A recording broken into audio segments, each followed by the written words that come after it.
Ya, bismillahirrahmanirrahim. Assalamualaikum warahmatullahi wabarakatuh.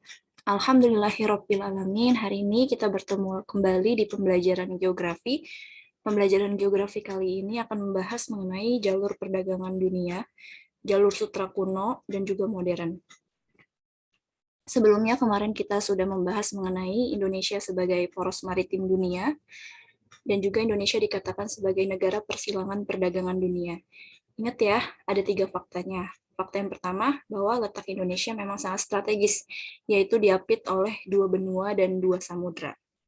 Selanjutnya, 90% perdagangan dunia melalui jalur laut, dan 40%-nya melalui laut Indonesia.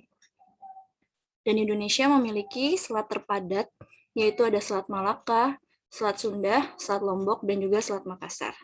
Oke, semoga kalian bisa memahami ya materi minggu lalu. Dan sekarang materi baru kita ini. Oke, lanjut. Awal kisah pada tahun 1309 sebelum Masehi, banyak seorang pedagang dari Cina, tepatnya dari dinasti Han ya pada saat itu, mereka berdagang tidak hanya satu negara ke negara lain, tapi mereka melakukan perdagangan melintasi benua Asia dan juga benua Eropa. Ngomong-ngomong tadi jalur sutra ya karena memang dagangan utamanya dia itu kain sutra, ya yang pada saat itu sangat digemari sekali oleh kekaisaran Romawi. Dan juga ada perdagangan emas, batu giok, maupun teh. Lalu jalur perdagangannya itu melewati apa saja? Yaitu melalui Xi'an Cina sampai ke Konstantinopel, itu dulu ya namanya Konstantinopel, sekarang yang kita kenal dengan Istanbul, Turki. Ini wilayah petanya. Dari Xi'an Cina ini bisa melalui jalur selatan maupun jalur utara ya.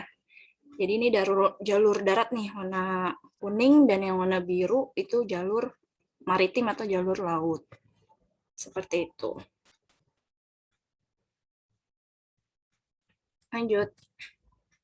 Nah, di sini ya, tadi sampai di Istanbul, dulu namanya Konstantinopel, sekarang namanya Istanbul, Turki. Kenapa perdagangan di sini tuh sangat menjadi pusatnya gitu? Ya alasannya karena Konstantinopel itu merupakan letak yang sangat strategis karena dia berada di antara benua Eropa dan benua Asia. Ya, jadi Istanbul ini setengahnya itu bagian dari benua Eropa, setengahnya bagian dari benua Asia. Sehingga dulu Konstantinopel ini merupakan tempat yang sangat strategis untuk berdagang gitu. Namun pada saat abad ke-14 Konstantinopel itu jatuh ke tangan Turki, sehingga jalur sutra yang tadi kalian sudah lihat ini ya mati karena ditutup oleh Turki. Selanjutnya di abad sekarang, abad 21 ini diinisiasi yaitu jalur perdagangan sutra modern. Siapa yang menginisiasi itu? Yang menginisiasi itu ini orangnya. Tahu nggak ini siapa? Beliau merupakan Xi Jinping, Presiden Cina. Dia memberikan quotes, kejayaan jalur sutra kuno menunjukkan letak geografis tidak dapat diandalkan. Jika kita berani melangkah maju bersama, kita dapat mengatasi jarak untuk lebih menjalin friendship, berbagi pembangunan, perdamaian, harmonis, dan masa depan lebih baik. Ya, jadi harapan dari Xi Jinping ini, jalur sutra kuno yang sudah mati itu dapat dihidupkan kembali ya pada masa kejayaan dinasti Han. Nah, dengan apa? Dengan melakukan yang namanya One Belt, One Board atau OBOR. Ya, ini merupakan program yang diinisiasi oleh Xi Jinping, Presiden Cina, dimulai dari tahun 2013 dan harapannya selesai pada tahun 2049 ya. Cukup lama sekali karena memang bisa dilihat ya jalurnya juga memang banyak dan juga panjang dan juga luas. Obor ini merupakan program yang diinisiasi tadi ya Presiden Cina Xi Jinping. Program ini bertujuan membangun infrastruktur, baik itu darat, di darat nih, maupun lautan dan juga udara. Ya, untuk meningkatkan dan memperbaiki jalur perdagangan dan juga ekonomi negara Asia dan di sekitarnya. Hanya benua Amerika aja, hanya negara Amerika saja yang tidak mengikuti program One Belt, One Board ini atau OBOR ini. Karena kan yang kita tahu sendiri ya bahwa Cina dan Amerika itu kan musuhan ya. Apalagi sekarang Cina itu dianggap sebagai negara adidaya yang baru. Ya, maksud dari belt-nya itu jalur darat ya, dan road-nya itu jalur maritim atau jalur laut. Seperti itu. Jalur laut itu di sini ya, dari Guangzhou, terus ke Selat Malaka, jalan lagi ke sini, dan nanti dia sampai ke Irak. Asia Barat ya, Asia bagian barat Irak. Dan Turki di sini Asia Tengah. Seperti ini jalurnya. Nah, mengenai fakta Belt and Road ini,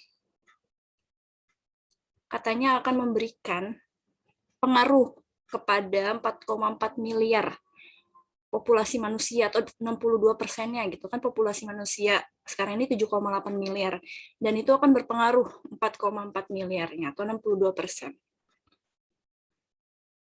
Selanjutnya program ini yaitu membutuhkan 113.000 triliun ya.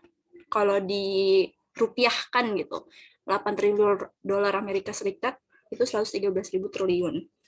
Dan juga Cina memberikan bantuan hutang gitu ketika negara-negara yang ingin mengikuti program OBOR ini diberikan peminjaman hutang sampai 1 triliun. Ada 60 sampai 155 negara ya yang mengikuti program OBOR ini. Nah, kritikan OBOR ini itu banyak sekali juga ya pro dan kontra gitu. Adanya program One Belt, One OBOR ini. One Belt, One Board ya. Atau disingkatnya OBOR. Kritikannya itu bilang katanya ini mah namanya homogeni Cina. Maksudnya apa? Ini tuh pasti buat menganggap bahwa Cina itu dapat mempengaruhi dunia gitu. Ya kritikannya ini mah ngerugiin kita nih, ini mah buat Cina untung aja. Jadi dia bisa menguasai dunia. Terus ada lagi kritikannya itu merupakan jebakan hutang gitu.